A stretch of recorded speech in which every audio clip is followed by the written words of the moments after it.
तो आप सल्लल्लाहु अलैहि वसल्लम जिस कबीले से थे वो कबीला बनु हाशिम का था, और आप सल्लल्लाहु अलैहि वसल्लम जिस ख़ानदान से थे उस ख़ानदान का नाम कुरैश था, और कुरैश में ही दोनों कबीले हैं।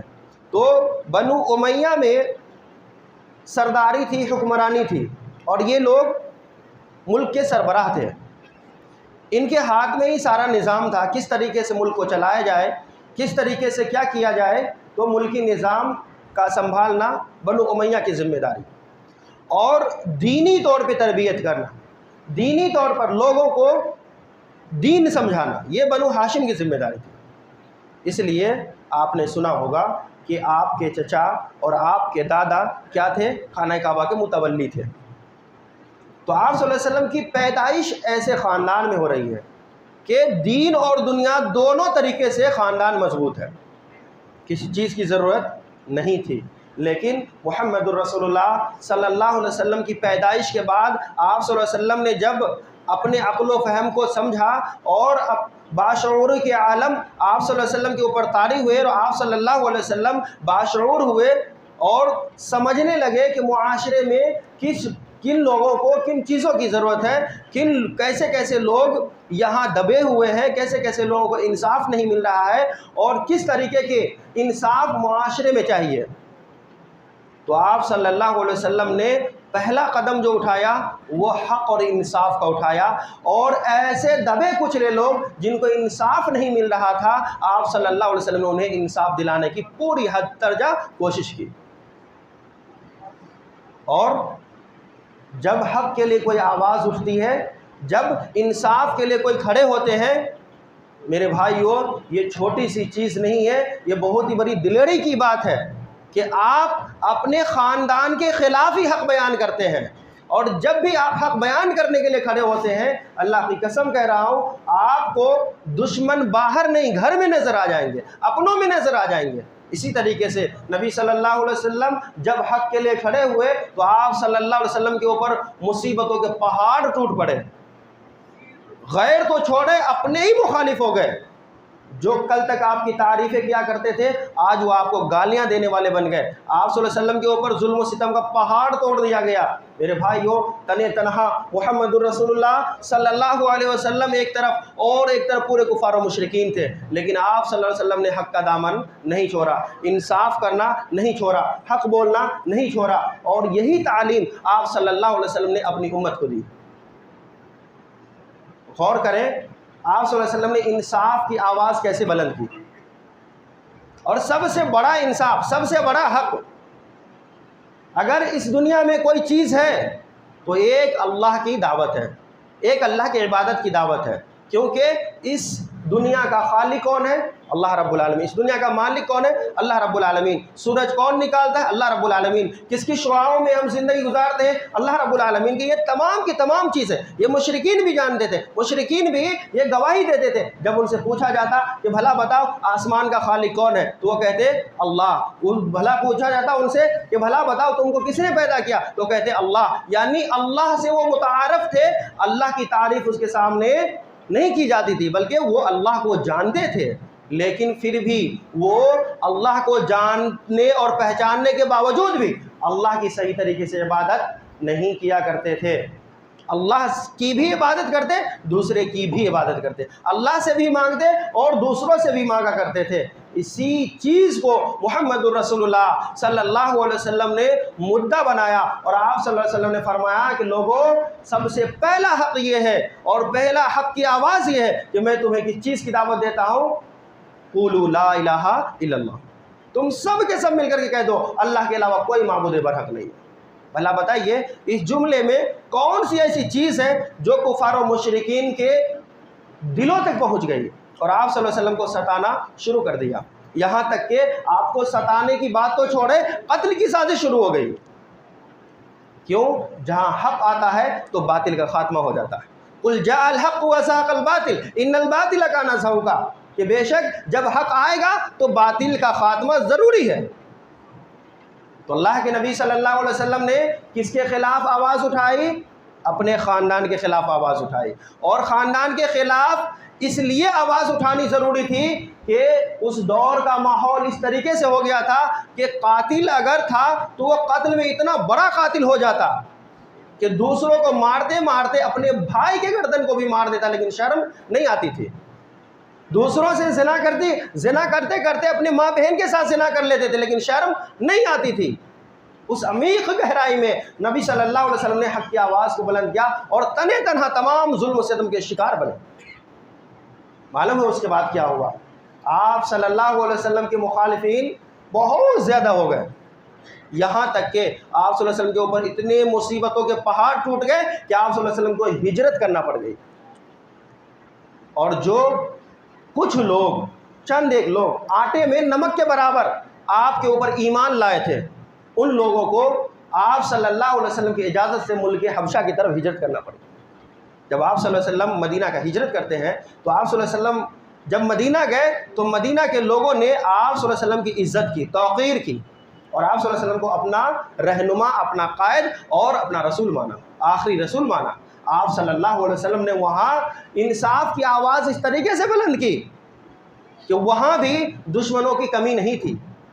आपके दीनी दुश्मन भी और दुनियावी दुश्मन वहाँ भी थे। यहूद और नसारा के बड़े बड़े 3 कबीले थे, बनु कुरैज़ा, बनु कैनुका, बनु नज़ीर। ये तीनों कबीलों के अंदर ही वहाँ की हुकूमत थी, यसरिब की, मदीना की। और औस और खजरज जो कि वहाँ के रहने वाले लोग थे, वहाँ के रहने वाले कबीले थे, ये आपस में हमेशा आपसी रंजिश के शिकार हुआ करते थे। आज भी देखिए पूरी दुनिया के ऊपर किसका तसल्लुत है? अमेरिका का, इज़राइल का और इसी तरीके से ऐसे कुफार और मुशरिकीन का जो बहुत बड़े तागूत हैं। आज जो है 57 मुस्लिम ममालिक है, 57, लेकिन कहीं भी एक जगह, एक मकाम पे, मुल्क की सतह पे नहीं बात कर रहा हूँ बल्कि मुल्क की थोड़ा मोहल्ला के सतह पे एक जगह बता दें जहाँ कुरानी कानून हो, कहीं नहीं है। इससे पहले अभी चंद एक साल तकरीबन पहले बुरनई के सरकार ने कुरानी कानून को नाफिज कर दिया। मालूम है आपको, एक हफ्ते में यूएनओ में मीटिंग हुई और उनको उस कानून को रद्द करना पड़ा। तो आज तक दुनिया को आपके नमाज से, आपके रोज़े से, आपके ईमान से और आपके इबादत से कोई ख़तरा नहीं है। असल ख़तरा किस चीज़ का है? कुरानी निज़ाम का। ख़तरा किस चीज़ का है? अल्लाह के निज़ाम का, रसूलुल्लाह सल्लल्लाहु अलैहि वसल्लम के निज़ाम का। बस वही ख़तरा मुहम्मद रसूलुल्लाह सल्लल्लाहु अलैहि वसल्लम के साथ कि आप सल्लल्लाहु अलैहि वसल्लम जो बातें किया करते थे वो बातें रूहानी हुआ करती थी। उन बातों में बहुत ही ज़्यादा माना हुआ करते थे। तो आप सल्लल्लाहु अलैहि वसल्लम जब मदीना गए तो मदीना में आप सल्लल्लाहु अलैहि वसल्लम ने तहरीक इंसाफ पार्टी कायम किया और फरमाया कि देखो, चाहे वो हमारे मानने वाले हो या ना हो, अगर किसी के साथ जुल्म होगा तो हम वहाँ खड़े होंगे। आप सल्लल्लाहु अलैहि वसल्लम को लोगों ने जिम्मेदार माना और आपने हूबहू कमा हक़्क़हू अपनी जिम्मेदारी को अदा किया और हर शख्स के साथ खड़े हुए, चाहे वो आपके मानने वाले थे या ना थे। बनु कैनुका, बनु कुरैज़ा और बनु नज़ीर के साथ एक मुआहिदा हुआ कि देखो, जंग के टाइम में जंग की बातें करेंगे, लेकिन जो अमन वाले औकात है 2-4 महीने, उसमें ये हो कि हम सब एक दूसरे की इज़्ज़त करें और एक दूसरे से सामान ख़रीदें और ट्रांजिशन का काम हो, ताकि तुम्हारी भी गुर्बत दूर हो और हमारी भी गुर्बत दूर हो। लेकिन जिनके दिलों में कजी हुआ करती है, जिनको दिलों में शैतानियत हुआ करती है, तागूतियत हुआ करती है, वो कभी मानते नहीं, मुस्कुरा देते हैं और मुस्कुरा करके निकल जाते हैं, हाथ मिला लेते लेकिन दिल नहीं मिलता।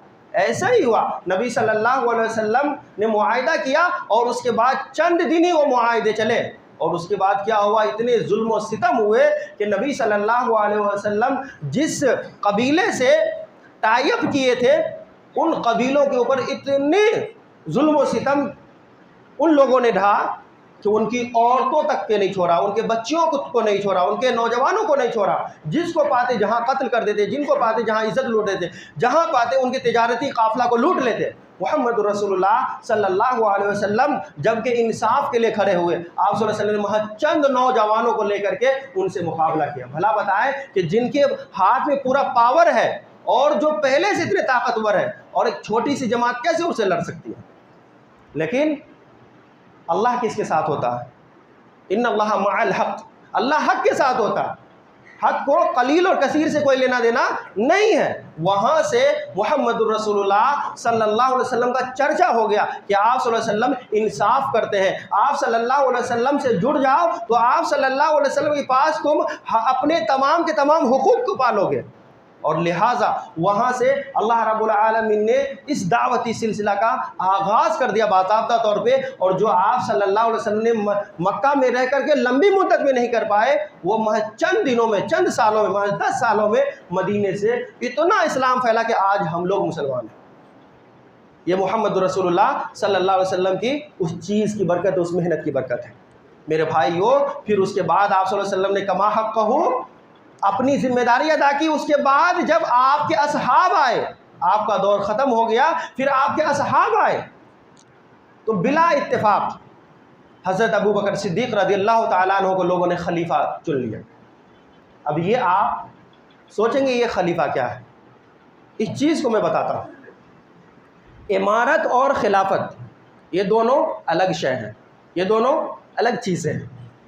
खिलाफत किसे कहते हैं? खिलाफत कहते हैं हम और आप बैठे हैं और किसी भी अम्र का यहाँ फैसला करना, तो किसी एक की बात को नहीं मान करके बल्कि तमाम लोगों के मशवरा लेना, और मशवरे में जो बातें ज़्यादा वज़नी हो उन बातों को मान लेना और वही बातें पूरे मुआशरे में नाफिज कर देना, ये खिलाफत है। बात समझ में आ रही है? तमाम लोगों से मशवरा करना और मशवरे में जो बातें तय हो जाए वो तमाम के तमाम लोग मान लेने, चाहे वो मिजाज की बातें हो या ना हो, तो इसको खिलाफत कहते हैं। और नबी सल्लल्लाहु अलैहि वसल्लम ने इस खिलाफत के निज़ाम को कायम किया और आपके असहाब ने करके बताया। और इमारत क्या है? इमारत है कि हमने किसी को चुना हुआ है, हमारे जो बड़े हैं वो चाहे कच्ची बात बोले, पक्की बात बोले, सच्ची बात बोले, झूठी बात बोले, हमें मानना ही है। और ये तागूतियत है, ये फिरौनियत है, ये सही नहीं है। नबी सल्लल्लाहु अलैहि वसल्लम ने इसी चीज़ के ख़िलाफ़ अपने कदम को बढ़ाया था। मेरे भाइयों, मैं कहना ये चाह रहा हूँ, खलीफा अव्वल हज़रत अबू बकर सिद्दीक़ रज़ियल्लाहु ताला अन्हु जब खलीफा बने और आपको जब जिम्मेदारी दी गई, जिम्मेदार बने, तो अपनी पूरी जिम्मेदारी में कभी भी थोड़ा सा चूक नहीं किए कि कहीं ऐसा ना हो जाए कि मेरी जिम्मेदारी में कोई दूसरा भूखा सो जाए। हमारे जो रियाया है, हमारे जो पब्लिक है, सिटीजन है, कहीं हमारी बातों से तकलीफ़ हो जाए, हमारे अखलाक व किरदार से तकलीफ़ हो जाए। मेरे भाइयों, ये हज़रत अबू बकर सिद्दीक़ रज़ियल्लाहु ताला अन्हु की खिलाफत का दौर है कि लोग जंग में जा रहे हैं, लोगों को आपने जंग में भेजा है और उनके घरों की देख रेख आप खुद खलीफा वक्त कर रहे हैं। सब्जियां लाना, इसी तरीके से पानी भर के ला देना, इसी तरीके से अगर बच्चे बीमार हो गए तो उनकी देख रेख करना, ये खलीफा वक्त हज़रत अबू बकर सिद्दीक़ रज़ियल्लाहु ताला अन्हु ने किया। भला बताइए क्यों? कौन सा जज्बा था? ऐसा क्यों किया आपने? किसी एक हाकिम का नाम बता दीजिए कि वो हाकिम बनने के बाद इतनी खिदमत करते हो। हमारे हाकिम का क्या हाल है कि जब वो वोट के टाइम वोट लेने आते हैं तो ही वो हमारे पाँव पे झुकते हैं, लेकिन उसके बाद कभी नहीं। फिर आप उनके पाँव पे झुके, लेकिन ये माहौल उल्टा है। यहाँ हज़रत अबू बकर सिद्दीक़ क्या कह रहे हैं कि देखो, अगर मेरे दौर में अगर कोई बंदा ऐसा है जो मुझसे नाराज़ है, कोई बंदा ऐसा है जो हमारी हुकूमत और हमारी खिलाफत से नाराज़ है, तो कहीं ऐसा ना हो जाए कि अल्लाह हमें पकड़ कर ले। उनकी क्या प्रॉब्लम है, सुने या नहीं सुने, उनकी परेशानियों को हल किया या नहीं किया, अल्लाह पूछेगा। तो डर किस चीज़ का है? अल्लाह का है। तो यही खिलाफत है। और खिलाफत जब कहीं कायम होती है, अल्लाह की कसम कह रहा हूँ, इसका फ़ायदा बहुत होता है। क्यों? उसमें अल्लाह का मंशा और अल्लाह की मर्ज़ी शामिल होती है, अल्लाह की मदद आती रहती है। और खिलाफत का सबसे बड़ा फ़ायदा जो मेरे भाइयों आपको नज़र आएगा वो ये कि किसी भी अमर के ऊपर तमाम लोगों का इजमा हो जाना, यानी गोया इख्तिलाफ का ख़ात्मा बन जाता है। क्या हो जाता है? ख़ात्मा बन जाता है। इसलिए आप कभी नहीं देखेंगे कि जो खुलफाए राशिदीन थे उनके दौर में कभी इख्तिलाफ हुआ हो दीनी बिना पे, अक़ीदे की बिना पे।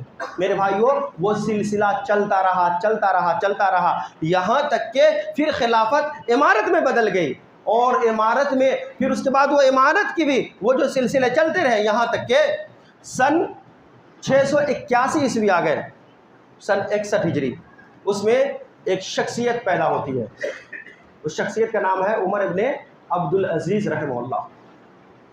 ये उमर रज़ी अल्लाह तआला अन्हु की पोती के बेटे हैं, उम्मे आसिम के बेटे हैं। जब और ये इतने पावरफुल इंसान थे कि इनके नानियाली ख़ानदान भी बहुत मजबूत और ददियाली ख़ानदान भी बहुत मजबूत। ये लोग हाकिमाना तौर पे शाही परिवार के थे, ये नाज़ो नाम में पले।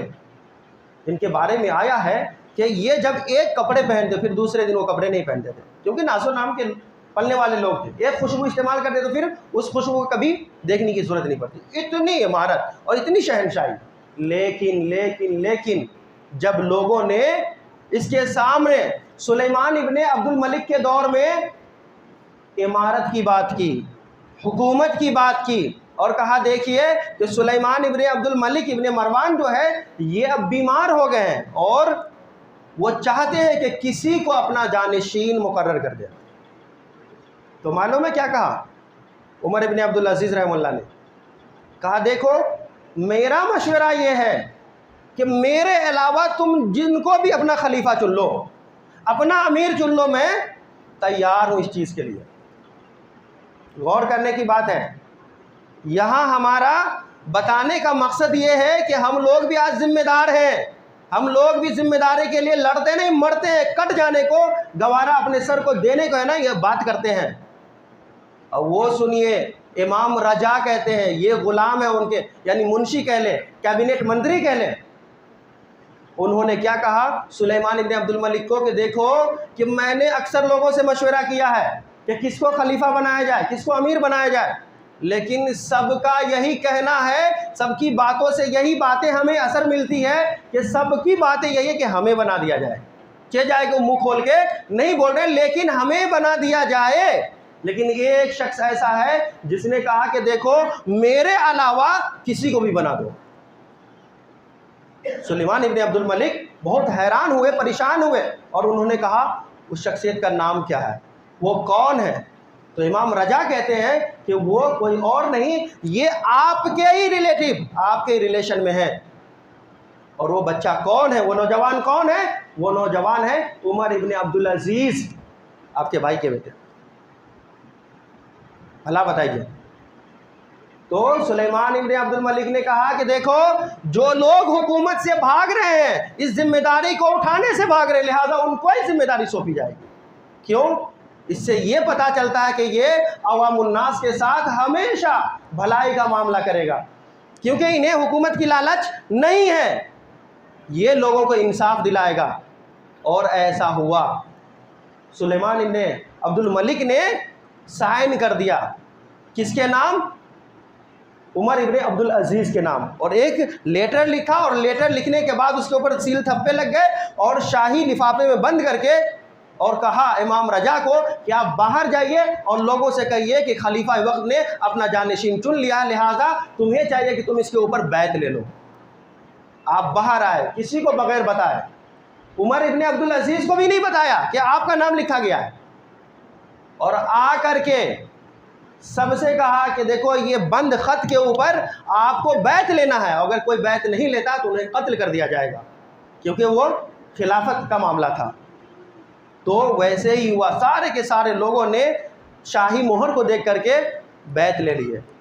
तो मालूम है उमर इब्ने अब्दुल अजीज़ ने क्या कहा कि देखो मैं बैत तो कर रहा हूँ, लेकिन याद रखो मेरा नाम नहीं होना चाहिए। अगर मेरा नाम हो गया रजा तो सुनो, तो फिर तुम्हें मैं सख्त से सख्त सजाएं दूंगा, और मैं यहाँ नहीं, मैं जंगलों में चला जाऊँगा। मैं हुकूमत की बार, उम्मत की बार नहीं संभाल सकता। वो कहते हैं इमाम रजा कि मैंने ज़िंदगी में पहली और आखिरी झूठ बोली थी। ना जाने आज हमने कितने झूठ बोल दिए होंगे, पहली आखिरी नहीं, करोड़ों मरतबा झूठ बोल दिए होंगे। और वो कहते हैं आज मैंने पहली मरतबा बोला उनको कि देखो आपका नाम इसमें नहीं है। लिहाजा बीमारी का आलम था। उस बादशाह का, सुलेमान बिन अब्दुल मलिक का इंतकाल हो जाता है, और जैसे इंतकाल हुआ तो पता चला कि भाई वो लिफाफे खोले जाएं, कौन हमारे अब बादशाह है। और मालूम है क्या हुआ, इमाम रजा आते हैं और कहते हैं कि आप लोगों की अगर मर्जी हो, आपकी इजाज़त हो तो मैं वो लिफाफे खोल दूँ। तो लोगों ने कहा बिल्कुल खोलिए, उत्सुक थे, पहले से ईगर थे कि कब खोला जाए और हम अपने नए खलीफा का नाम सुने। तो खोलते हैं और कहते हैं अस्सलामु अलैकुम वरहमतुल्लाहि वबरकातुहू और नहमदुहु व नुसल्ली अला रसूलिल करीम। ये पूरे खुतबा पढ़ते हैं। खुतबा पढ़ने के बाद अल्लाह की हम्द व सना करने के बाद कहा कि आज से हमारा खलीफा उमर इब्ने अब्दुल अजीज़ है। क्या चाहिए था ये नाम सुन करके उमर इब्ने अब्दुल अजीज़ को? खुशी से फूले नहीं समाते, आए फूल और हाल के माले पहनते, होना चाहिए ना भाई। अगर आज के हिसाब से देखा जाए तो पार्टी साटी बिरयानी वगैरह वगैरह सारी चीज़ें हो जाती, आए ढोल धमाके निकल जाते, इनके फॉलोवर्स अलग उनके फॉलोवर्स अलग, और सब एक दूसरे से क्या करते हैं, जिद करते हैं, आए एक दूसरे के ऊपर तानाशाही करते हैं, है ना, होता या नहीं होता। लेकिन माहौल बहुत सादी का माहौल था। उमर इब्ने अब्दुल अजीज़ रहमतुल्लाह अलैह को गश तारी हो गई और वो बेहोशी के आलम होकर गिर गए।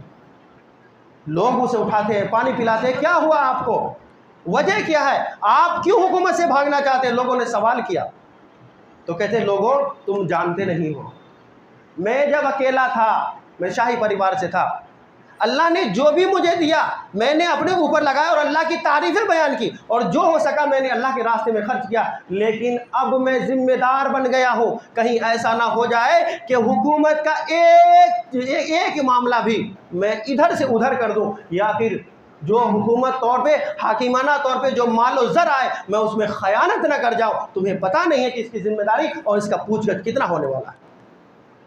लिहाजा इसलिए मुझे ऐसा लग रहा है कि मैं जो है इस काम को नहीं अंजाम दे सकता हूँ। लोगों का विश्वास और बढ़ गया, मजबूत हो गया, और कहा कि आपके अलावा अब हमारा खलीफा कोई हो ही नहीं सकता है। लिहाजा उनकी बहुत कलील मुद्दत है, 2.5 साल की मुद्दत भी नहीं है, 2.25 साल की मुद्दत है मेरे भाइयों। और उस मुद्दत में कुरान और सुन्नत के निज़ाम को इस तरीके से कायम किया, रहती दुनिया तक याद करेगी। और वो पहली शख्सियत है मेरे भाइयों जिसको शिया सुन्नी वगैरह वगैरह जितने भी हैं, तमाम के तमाम लोग उसको पहले मुजद्दिद मानते हैं, क्योंकि जो चीज़ें शरीयत में बिगड़ चुकी थी, जिन चीज़ों को बदल दिया गया था, उन तमाम चीज़ों को उसी तरीके से हूबहू मुहम्मदुर रसूलुल्लाह सल्लल्लाहु अलैहि वसल्लम की सुन्नत तक पहुंचा दिया मेरे भाइयों। तो वो हुकूमत से डरते थे, क्या करते थे, हुकूमत की जिम्मेदारी से डरते थे, और आज हम लड़ते हैं हुकूमत के लिए।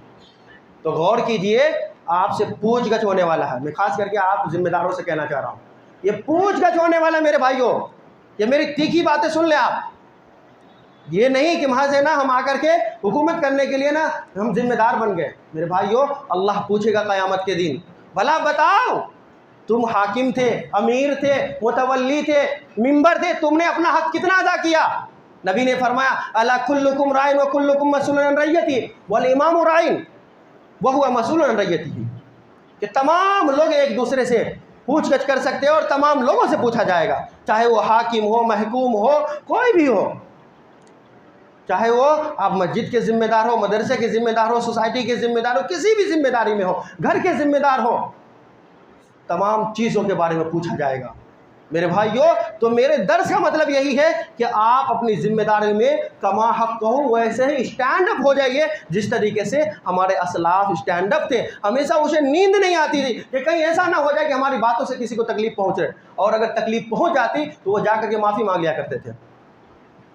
जी, ये सुन्नत है नबी की, ये नबी की सुन्नत है मेरे भाइयों। तो नबी की सुन्नत अगर मस्जिद और मदरसे में ना हो तो फिर हम कैसे मुसलमान हैं?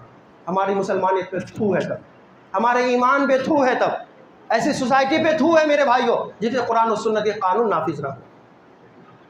तो कोई भी काम करें बगैर मशवरा का कभी नहीं करना है। अवामुन्नास का जो भी मशवरा हो जाए वो हमारे लिए आमन्ना व सद्दखना हुआ करते हैं। क्यों? अल्लाह के नबी सल्लल्लाहु अलैहि वसल्लम की अभी डेड बॉडी रखी हुई है, आप सल्लल्लाहु अलैहि वसल्लम को दफनाया नहीं गया, और एक नहीं 4 गिरोहें बन गई, 4 कबीले बन गए, और कहने लगे आप सल्लल्लाहु अलैहि वसल्लम को कहाँ दफनाया जाएगा?